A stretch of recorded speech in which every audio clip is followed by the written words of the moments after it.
Olá, seja bem-vindo a mais um GTcast, o seu podcast sobre gestão tributária, e hoje a gente está aqui para falar sobre os principais fatos na área tributária que ocorreram nos meses de janeiro e fevereiro de 2024, e eu conto novamente com a participação de Gustavo Reis e Arik Farias.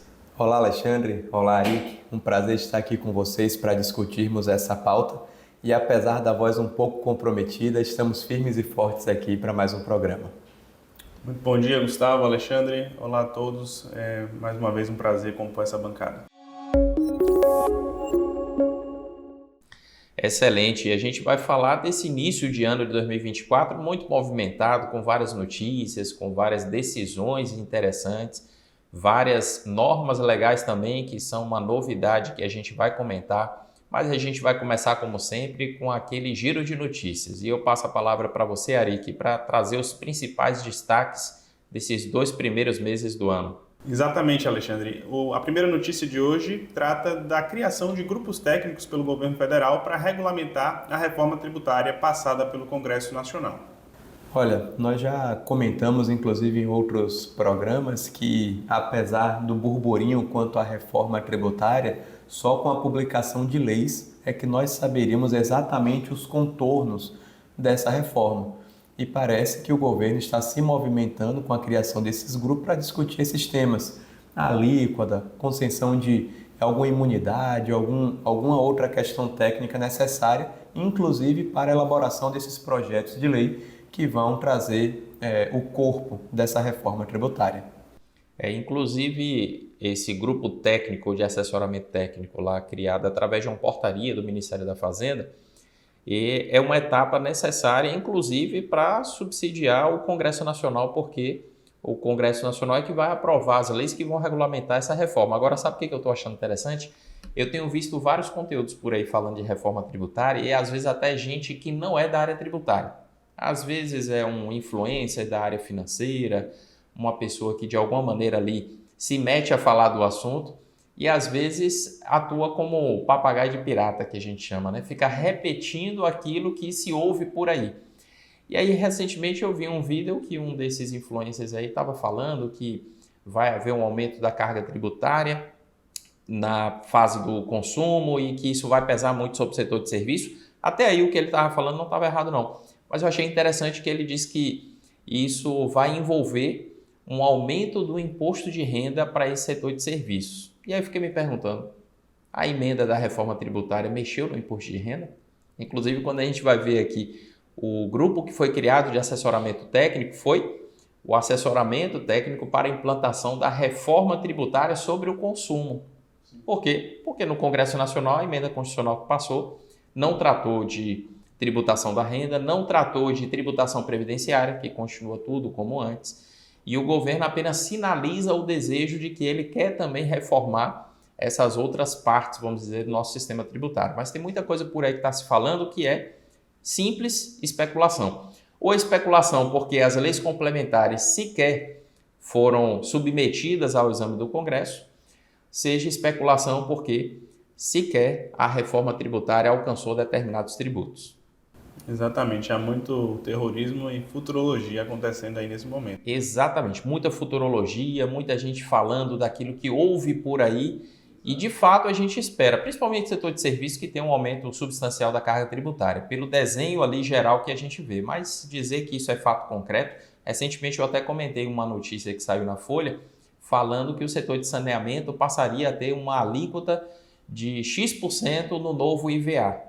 E essa alíquota era de quase 30%. E aí interessante que lá falava que sairia de 9,25% para quase 30%. Mas espera aí, 9,25% é a soma das alíquotas de PIS e COFINS.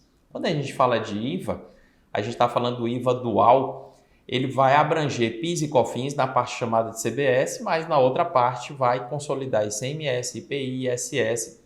Então, de onde é que se tirou esse número mágico de que seria lá 27, tantos por cento?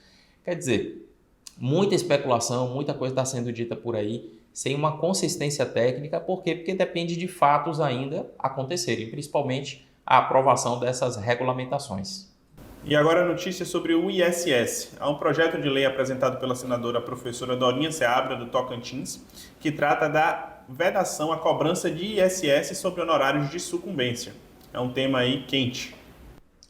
E esse tema, inclusive, já foi examinado pela Receita Federal em solução de consulta, não em relação ao ISS, naturalmente, mas o fundamento disso a gente pode trazer aqui para esse contexto, porque a Receita Federal, em relação ao INSS, quando uma empresa sofre a derrota em uma ação judicial e ela tem que pagar honorários para o advogado da parte contrária, a Receita já disse, não há incidência de INSS patronal aí, por quê? A parte vencida que pagou honorários para o advogado da parte vencedora não está remunerando ele por uma prestação de serviço.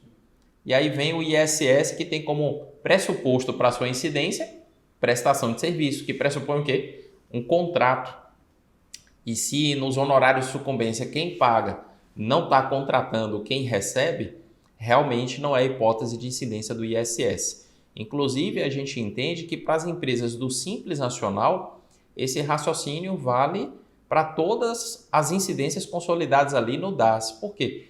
Porque se você parar para analisar, a lei do Simples Nacional fala que a receita que é tributável no regime do Simples é a receita da venda de mercadorias, da prestação de serviços ou a venda ali de serviços em conta alheia, aquelas intermediações basicamente.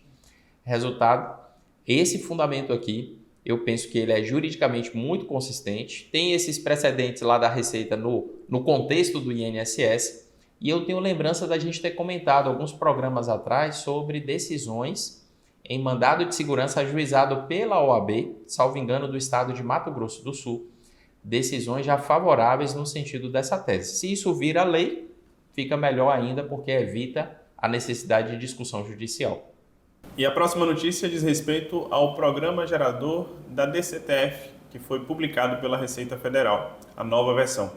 Como vocês sabem, a gente está num processo de mudança e de transmissão das obrigações confessadas mediante DCTF para a DCTF Web, que ainda não foi completamente finalizado, e por isso a Receita Federal publicou a nova versão do PGD da DCTF para contemplar os tributos que ainda são confessados mediante a obrigação acessória offline. É interessante a gente perceber que muita gente tem dito por aí, como o Alexandre pontuou em um outro comentário, em outro contexto, um monte de gente dizendo coisa que não é verdade sem se inteirar do assunto.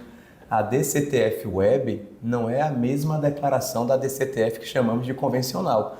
São obrigações distintas, separadas. E essa nova versão, ela vem porque algumas obrigações que antes eram informadas na DCTF convencional, agora passaram para a DCTF Web, como é o caso das contribuições sociais retidas na fonte, por exemplo. Então, você não declara isso mais na DCTF convencional, você declara e recolhe através de DARF gerado após o envio da DCTF Web lá no portal ECAC. Então, sempre que a gente vê esse tipo de mudança, é comum e é normal vermos novas versões do programa gerador do programa offline. Mas isso só reforça a ideia de que ele não foi extinto, senão a gente estaria aqui comentando a extinção do programa da DCTF convencional. Estamos falando apenas de uma atualização para contemplar esse momento que estamos passando. E a última notícia de hoje diz respeito a algumas entidades do terceiro setor, que são as entidades sem fins lucrativos, que questionam a lei que regulamenta a imunidade tributária na área específica de sua atuação. Essas entidades ajuizaram a ADI, que é a ação direta de inconstitucionalidade perante o STF, contra alguns dispositivos da lei que regulamenta a certificação das entidades beneficentes e as regras de obtenção da imunidade tributária em questão. A ação já foi distribuída, está em fase inicial e o ministro relator é o André Mendonça. Eu queria comentar aí que essa lei complementar 187 foi editada ali no final de 2021 porque o Supremo havia, pouco tempo antes, declarado inconstitucional a regulamentação da Lei 12.101, acolhendo a tese de que a regulamentação da imunidade prevista na Constituição não poderia se dar por lei ordinária, tinha que ser por lei complementar. Só que quando o Congresso aprovou essa lei complementar, vamos dizer, castigou um pouco mais as entidades beneficentes, exigindo critérios ainda mais rigorosos para elas usufruírem desse benefício. Mas qual é a ressalva que eu quero fazer? É que uma parte importante do nosso público, que participa dos nossos treinamentos, que consome os serviços aqui da Open Soluções Tributárias, é formada por funcionários do chamado Sistema S. E o Sistema S, seja SESI, SENAC, SESI, SEBRAE e outros do tipo, eles tiveram a imunidade em relação ao INSS reconhecida através de decisões judiciais reiteradas que levaram a Procuradoria da Fazenda Nacional a editar um parecer vinculante. Então, para esse perfil de entidade, vamos dizer, nenhum desses critérios rigorosos impostos pela Lei Complementar 187 importa. Para eles, então, vamos dizer, não há a necessidade de se preocupar com essa discussão, porque isso não vai afetar esse perfil de instituição. E agora é hora da nossa próxima sessão, que vocês já conhecem, Agora é Lei, na qual a gente comenta as principais normas tributárias que foram publicadas, nesse caso aqui, durante os meses de janeiro e fevereiro. Começando por janeiro, a Portaria Interministerial MPS-MF, que é entre o Ministério da Previdência Social e o Ministério da Fazenda, foi publicada, portaria número 2 de 2024, na qual esses dois ministérios publicaram as novas regras dos benefícios pagos pelo INSS e os demais valores que são constantes do regulamento da Previdência Social.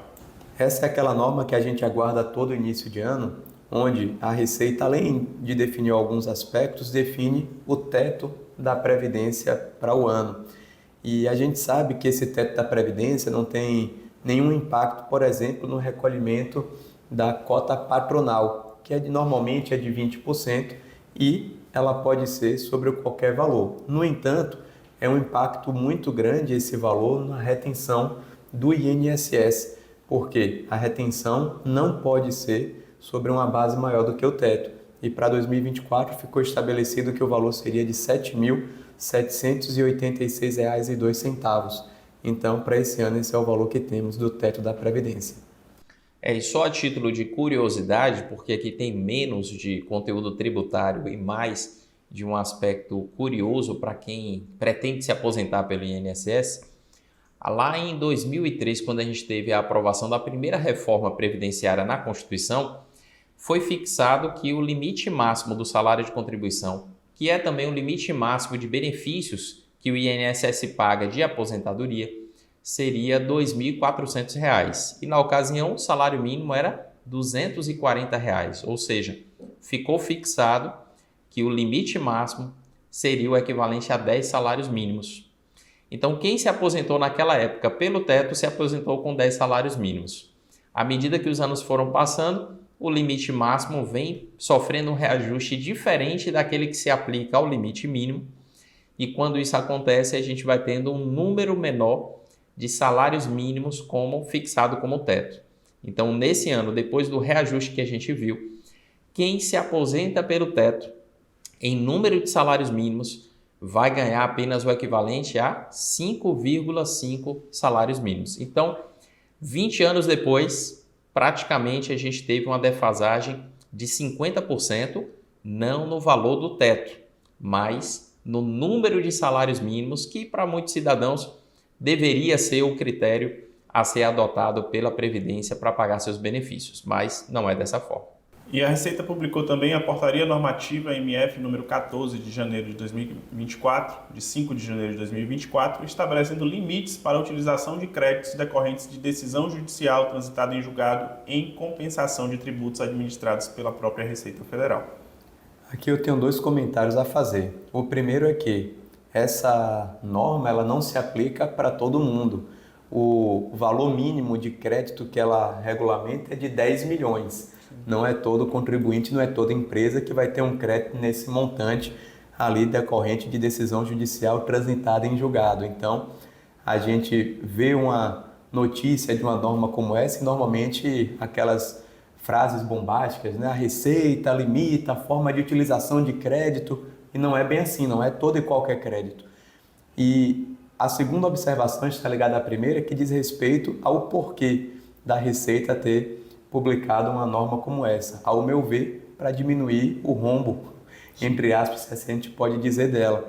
Porque imagine, se você tem uma empresa com um crédito de decisão judicial de 10 milhões e ela utiliza isso em compensação todo no mesmo mês, a Receita acaba sendo, vou dizer penalizada, mas ela tem que arcar com aquela compensação que é a Receita que vai deixar de entrar.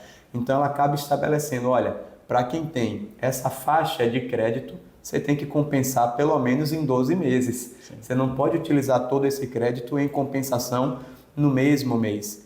Então isso vai de 10 milhões até 99,99, quase 100 milhões em 12 meses. E a partir daí, quanto maior o crédito, maior também o tempo de utilização. Então, se a gente pegar aqui, por exemplo, um crédito de 100 milhões, tem que usar em pelo menos 20 meses. Então, é uma norma importante que a gente tem que comentar, mas se a gente for pegar talvez uma boa parte daqueles que possuem crédito no Brasil, essa norma aqui talvez não tenha aplicação prática nenhuma. E a medida provisória número 1206, de 6 de fevereiro de 2024, alterou os valores da tabela progressiva mensal do imposto de renda da pessoa física e também, junto com isso, o valor do desconto simplificado mensal instituído desde o ano passado com a MP 1171 de 2023. Olha, aqui eu costumo dizer que pior seria se pior fosse, ou seja, a tabela ela poderia estar numa condição pior se tivesse sido mantida congelada. Mas, a rigor também, o que o governo vem fazendo não é nada tão expressivo, porque apesar de ser o segundo reajuste em menos de um ano, o primeiro foi em maio de 2023 e a gente também noticiou aqui, a gente tem que lembrar que o reajuste está sendo feito só naquela primeira faixa, que a gente chamava de faixa de isenção, e desde maio do ano passado o governo passou a chamar faixa de aplicação da alíquota zero, que tecnicamente eu acho que é até mais correto. Então, essa primeira faixa, que por muitos anos ficou ali na faixa de R$ 1.903, foi para R$ 2.112 e agora para R$ 2.259,20. Tanto o aumento é discreto e o impacto não é tão relevante, que as outras faixas não foram alteradas e também não houve o que historicamente havia quando tinha reajuste de tabela, não houve reajuste de limite de dedução com despesa com educação, não houve alteração dos valores que podem ser deduzidos a título de dependentes e tudo isso mostra que aqui o governo avança, mas avança bem menos do que seria, digamos, a expectativa do contribuinte, depois de tantos anos de defasagem em relação à inflação desse período. E o interessante é que a gente precisa pontuar que isso, Eric, que você falou do desconto simplificado mensal, é impactado. Porque quando esse desconto simplificado mensal surgiu no ato da retenção, por exemplo, lá em maio de 2023, ficou-se dizendo que era de R$ 528, e de fato era. Só que nem todo mundo compreendia que era R$ 528 porque era fruto da aplicação de uma alíquota de 25% sobre esse limite mínimo da tabela, que antes era limite de isenção, agora é limite de alíquota zero, e eu também concordo que fica melhor assim. Só que com a mudança do limite mínimo, 25% desse novo limite também muda, e atualmente, salvo engano, está em R$ 564,80. Então, não achem que aquele desconto simplificado mensal é um valor fixo. Sempre que o limite mínimo variar, esse valor também irá variar junto. E justamente em razão da alteração dos limites da tabela progressiva mensal feita pela medida provisória 1206 de 2024, a Receita publicou a Instrução Normativa número 2174, de 14 de fevereiro de 2024, para incorporar as alterações que a medida provisória realizou na legislação e atualizar os limites na Instrução 1500 de 2014, que é aquela que trata justamente da tributação do imposto de renda da pessoa física.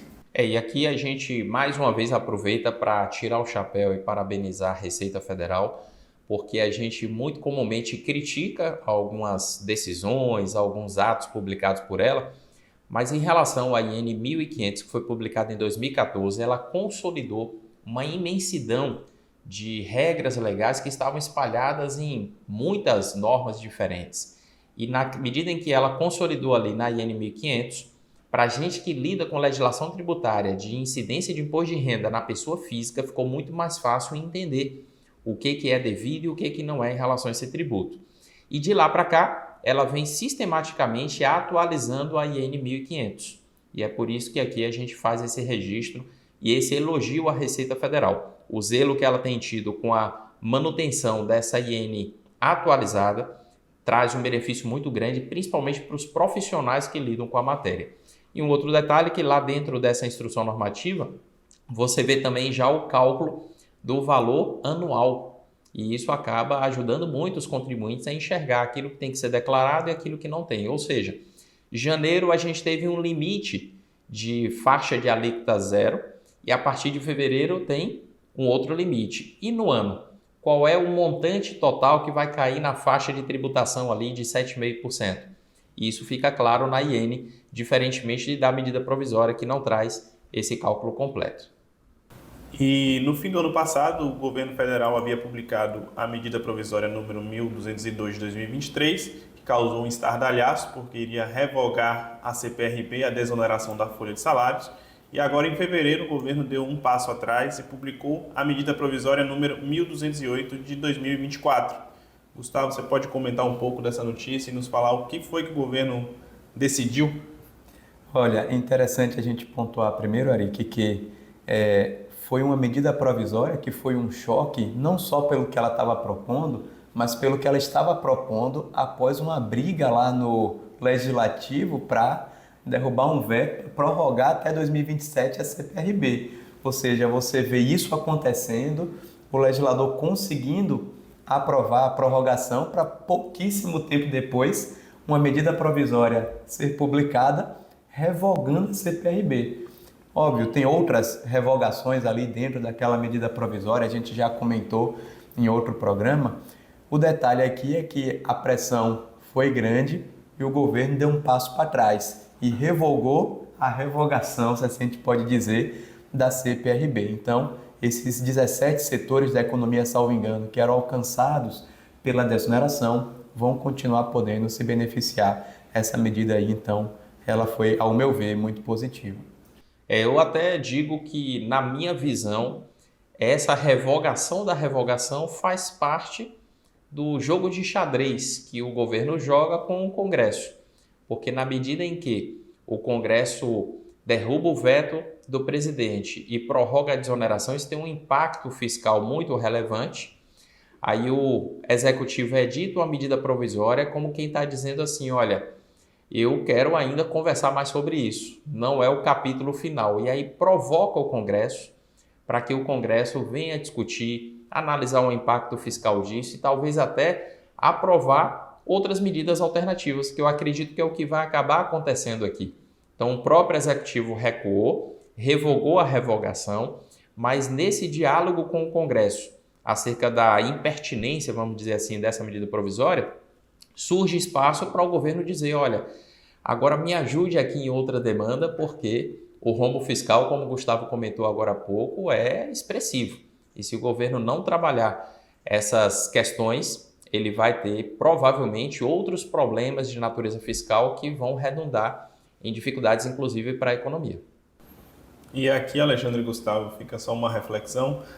Lá no direito a gente chama isso de instrumentalidade das formas, né? Utilizar a medida provisória para provocar o Congresso a se manifestar, porque se a gente fosse analisar a Constituição em si, os requisitos para a medida provisória, que são relevância e urgência, talvez não tivessem tão bem preenchidos. Porque a relevância, certamente, o tema tanto é que causou uma situação, uma comoção nacional. Mas era urgente decidir esse tema mediante a edição de uma medida provisória. E a gente tem visto isso acontecer em todos os governos há muito tempo. Não importa quem é a situação, quem é a oposição, todo mundo se utiliza desse artifício, né? E às vezes a gente fica à mercê do jogo lá de poder do Congresso e da presidência. E medidas provisórias tratando de temas muito sensíveis, depois caem, caducam, são revogadas, o Congresso não age, etc. Então a gente fica com a segurança jurídica um tanto comprometida, mas faz parte do jogo da democracia, né? Conheça a variedade de produtos que a Open Soluções Tributárias tem para você. Desde consultoria personalizada até treinamentos na área tributária, atuamos também na edição de livros e com o sistema web Gestão Tributária, voltado para a apuração das principais retenções incidentes na fonte. Estamos prontos para atendê-lo com a solução mais adequada para a sua necessidade. Ligue 0800 888 1482 e fale com a gente.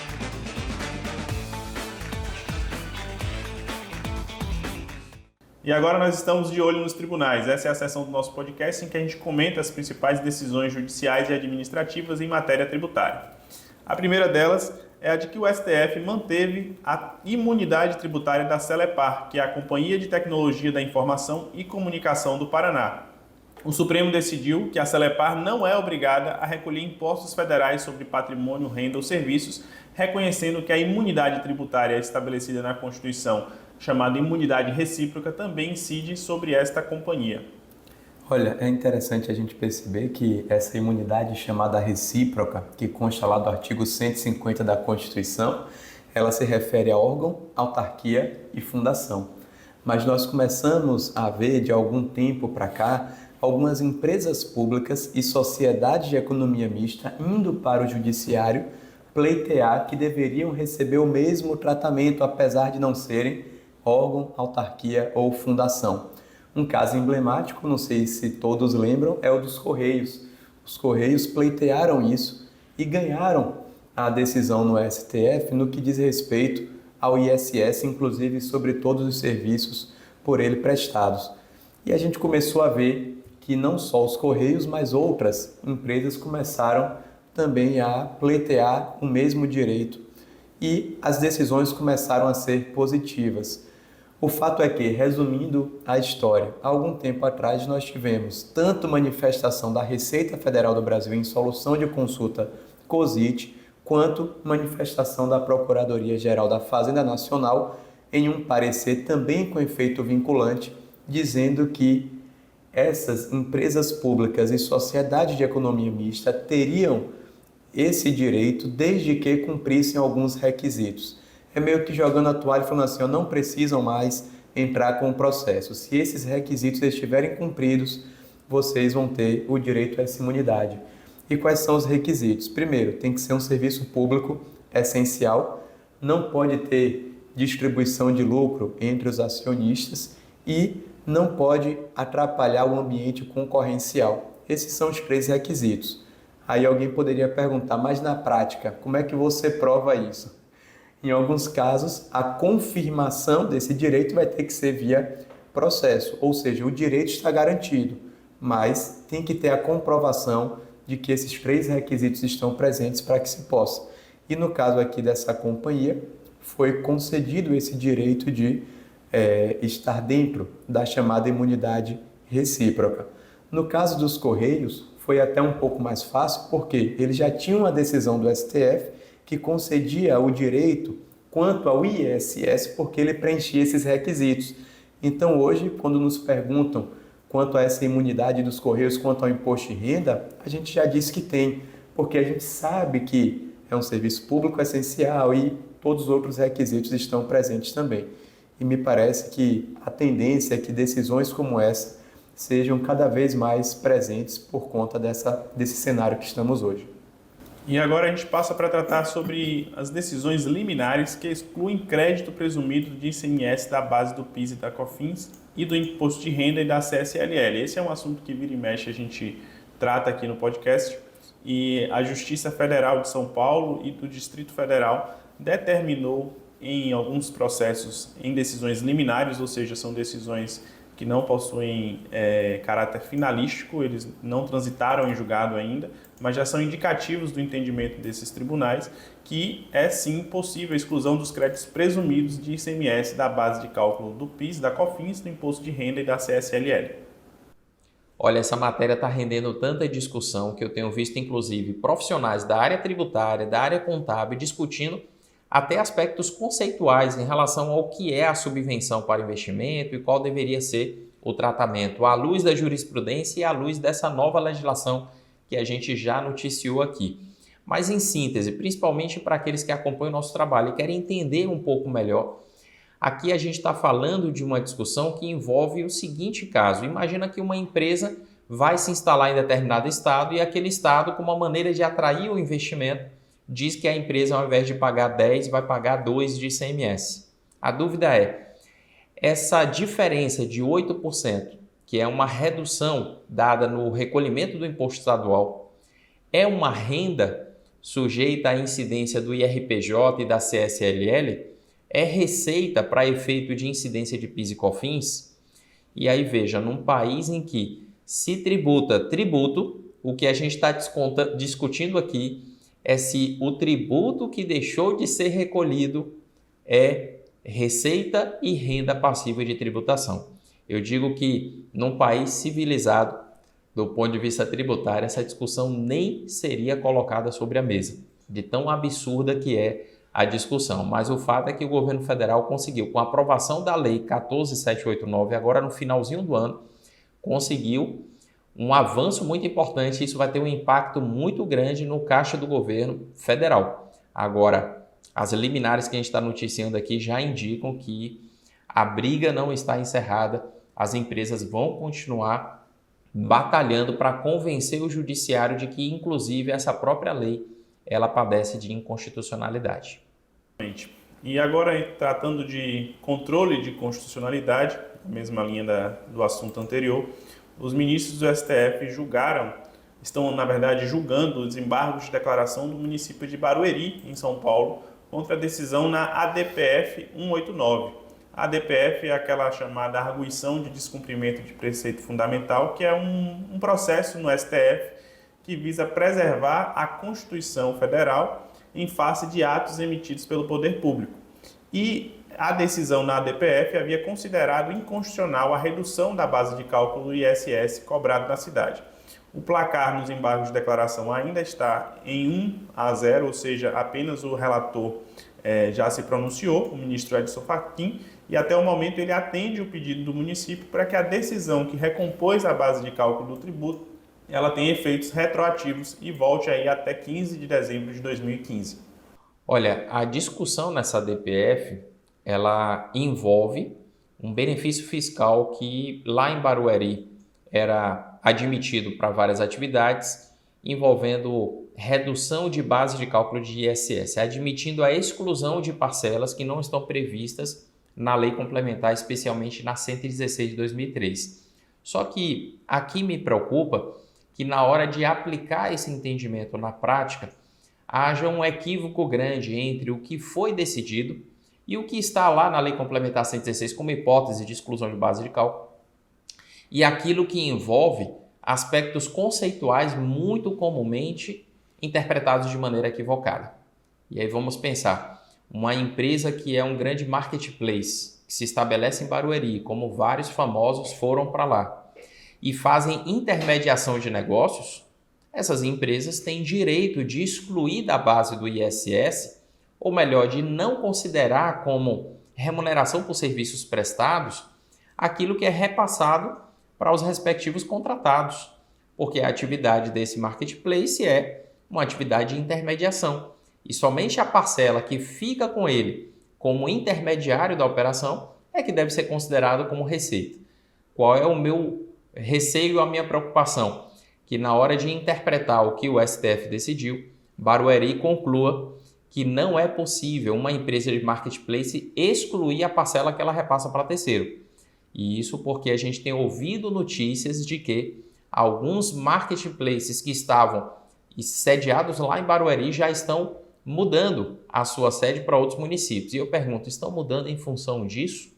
A priori, não se justifica. E então é muito importante não se confundir aqui o que está sendo ventilado na tese com aquilo que a gente vê acontecer com muita frequência em empresas de tecnologia que fazem intermediação.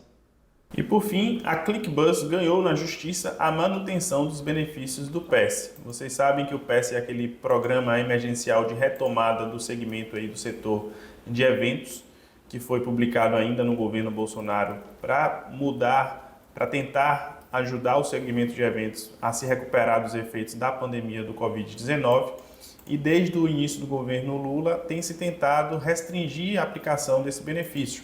E a ClickBus entrou com uma medida liminar na justiça, pedindo a manutenção dos eventos, dos benefícios concedidos no programa, que no caso, na repercussão tributária, é essencialmente a redução a zero da alíquota dos tributos PIS, COFINS, CSLL e Imposto de Renda. O interessante aqui é algo que Alexandre até já apontou um pouco antes, quando falávamos da medida provisória que revogou a revogação da CPRB, e nós falávamos que a medida provisória inicialmente que revogou a CPRB, ela revogou também o PES. E um dos argumentos é que, entre aspas, passou do limite o que se podia ter consumido ali nos anos de 2022 e 2023 com essa redução, entre aspas, já tinha chegado no limite que eles poderiam aguentar. A questão toda é, mas isso é legal? O fato de não está tão favorável para o governo, permitiria ele revogar um benefício fiscal através de uma medida provisória? E, diante disso, algumas empresas começaram a pleitear no judiciário a manutenção do benefício até o prazo previsto na Lei 14.148 de 2021. É certo que algumas empresas já entraram no judiciário antes para manter o programa por outros motivos. Foram empresas que saíram lá em 2022 para 2023, mas o fato é que, se já era polêmico antes, esse ano a tendência é que as discussões fiquem cada vez mais afloradas. Por quê? As empresas se programaram para ter o benefício até 2027, aquelas que nitidamente já estavam e continuam no programa. A questão é, como é que o judiciário vai se comportar? Ao meu ver, vai seguir a linha aqui da ClickBus, vai continuar permitindo, porque há argumentos, ao meu ver, mais favoráveis à manutenção do que à revogação do programa. E tem aspectos práticos que quem é profissional, principalmente da área contábil, vai conseguir entender com muita facilidade. É que, antigamente, quando as empresas apresentavam a sua SF, e até antes da SF, na época da DIPJ, houve um tempo em que a Receita Federal exigia que todos os anos as empresas detalhassem quanto ela faturou com cada código KNAI constante lá do seu CNPJ. Aí quando você vem para o PES, depois de todos aqueles capítulos embaralhados ali no início do programa, a gente tem sempre a referência aos códigos KNAI das atividades beneficiadas. Mas a Receita não tem mais as informações de receitas por código KNAI. E isso está dificultando muito a fiscalização por parte do Fisco Federal. Aí o que acontece? O orçamento que estava previsto para ser, digamos, gasto, ou a renúncia que estava prevista de receita para os 2 primeiros anos do PES, era um valor absurdamente inferior àquele que efetivamente o fisco constatou que as empresas utilizaram. E aí vem a dúvida, existe fraude na adoção dessas alíquotas zero? Eu não duvido que exista. Agora, como é que a Receita Federal vai administrar isso? Ela vai administrar fiscalizando melhor? Olha, ela está sem braço para fazer tudo isso. Depois de muitos anos, fez um concurso agora recentemente para novos auditores, mas em número insuficiente para repor, inclusive, aqueles que se aposentaram ao longo desse período. Então, o governo se vê diante da necessidade de equilibrar as contas, diante de todo esse cenário, ele se vê diante da opção mais cômoda, que é editar uma medida provisória e revogar esse benefício. Agora, a ClickBus mostra o quê? Que o judiciário não vai aceitar isso de bom grado, sem, no mínimo, proporcionar ali uma discussão bem acalorada a respeito da legitimidade dessa revogação. Exatamente. A gente tem um judiciário que às vezes é um pouco mais protetista do contribuinte, tanto no STF como no STJ, né, Alexandre? E, de fato, parece que talvez o governo tenha ido para a guerra sem contar os soldados todos. Mas vamos aguardar aí os desfechos dessas decisões nos próximos processos. A gente vai trazer para vocês aqui em primeira mão. Chegamos agora à última etapa do nosso programa, que é dedicada a responder as perguntas de você que está nos assistindo, nosso telespectador. É a sessão Pergunte ao Especialista. Hoje nós temos aqui 4 perguntas que serão respondidas. A primeira é a do Vanderlean, que pergunta: sou tomador de serviços de limpeza e conservação e optante do Simples Nacional. O que fazer na REINF se o prestador é também optante do Simples Nacional? Essa é uma questão bem interessante e relativamente simples, combinando com o tema da pergunta que envolve Simples Nacional. Porque lá na FD REINF, isso é uma coisa que a gente enfatiza, inclusive, nos treinamentos sobre o preenchimento dessa declaração, é que o tratamento do optante do Simples, lá no chamado evento R2010, que o tomador tem que informar a retenção previdenciária, é absolutamente idêntico em relação ao tratamento de quem não é optante. Ou seja, a FDREINF não exige no R2010, por parte do tomador, absolutamente nenhuma informação de que aquele prestador que vai sofrer a retenção é optante do Simples Nacional.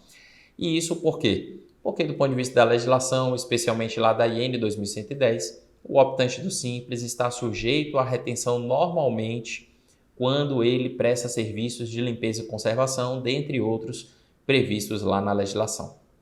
E a segunda pergunta vem da Júlia Bueno. Ela fala sobre as atividades nos serviços de engenharia das telecomunicações, mais especificamente a instalação e manutenção da fibra ótica. E pergunta, nesse caso, haverá retenções?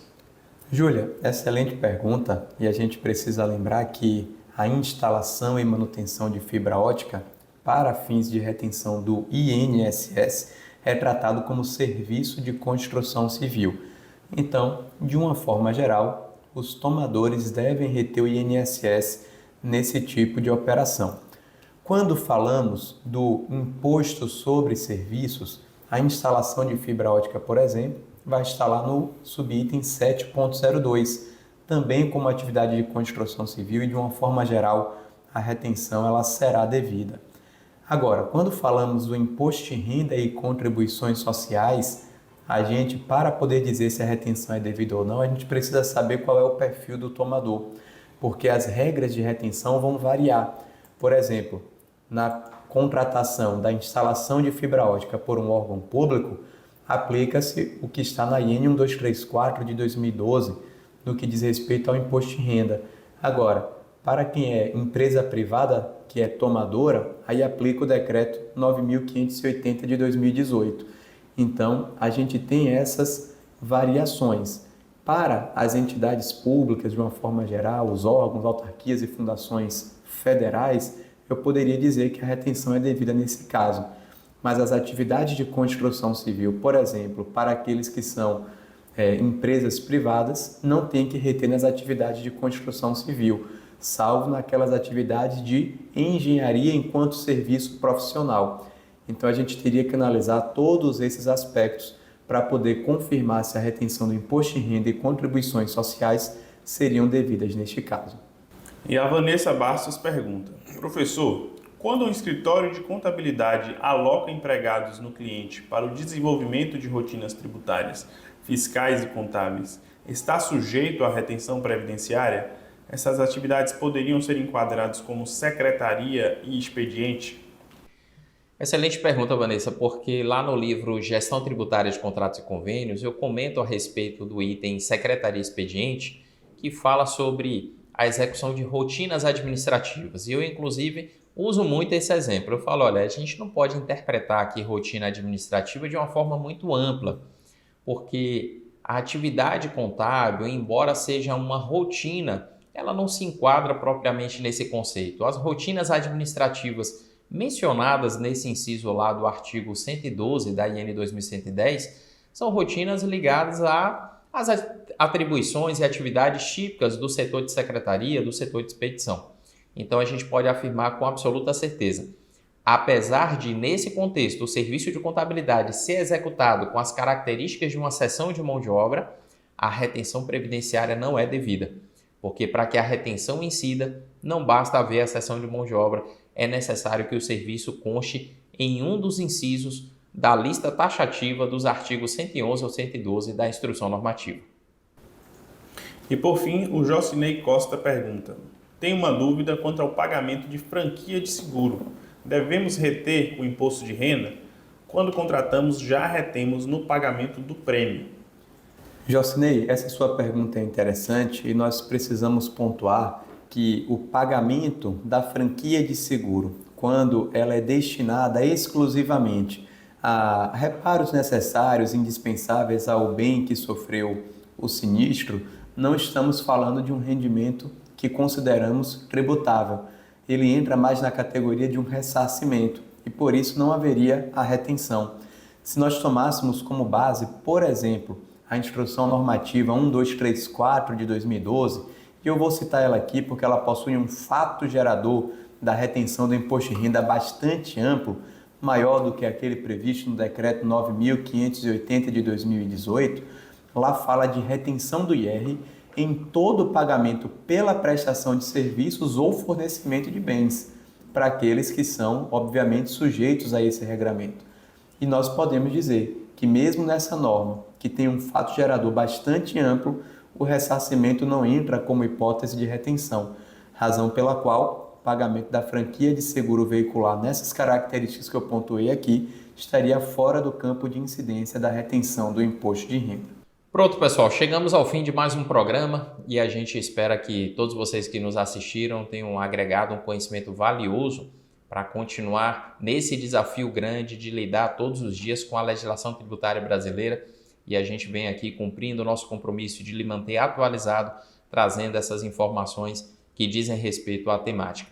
Espero encontrar você no próximo vídeo e quero agradecer também a participação mais uma vez de Gustavo Reis e de Aric Farias. Excelente, Alexandre. Eu gostaria aqui de deixar um grande abraço para todos que nos acompanham até aqui e até um próximo programa.